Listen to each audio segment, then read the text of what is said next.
mfana ngithi ngiyabuza. Yabona lokho akuqali ngawe, akuhlezi kwenzeka. Yabo ungaphumeleli ka Matric, akusho ukuthi kuphela kwempilo yakho yonke lokho. Yabo wena nje ongakwenza vuka uyithathe. Yabo kuzolunga mfana kithi, kuzolunga.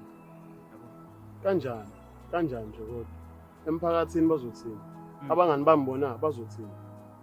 Hayi no, khohlwa abangani. Yabo lesimo lesi sifanele njengokuthi inyama bengasekho ebhodweni kusela ukhari kodwa.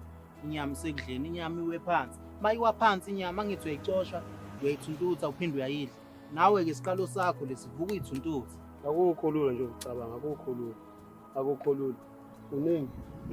Akukho lula. Uthini ngothisha? Uthisha bengibhekelele, bengihlonipha esikoleni. Bengaziwa njengomuntu othulayo. Akukho lula nje ukucabanga. Hayi mfana ngithi lesimo lesi dinguqina njengendoda. Qina mfana kithi kuzolunga. Dinga indoda lesimo kuyo. Dimane, sibhlungu isitori sakho.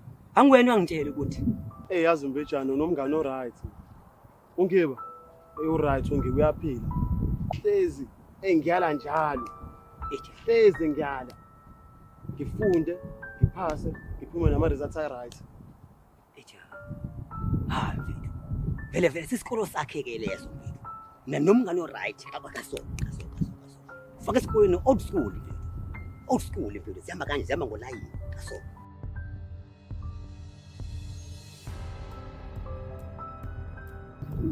Na udlalile.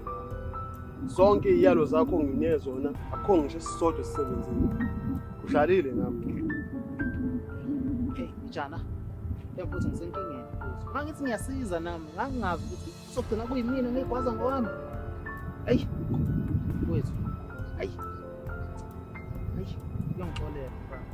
Iyala zingena epenini. Sebenza knowledge. Yebo. Wethu.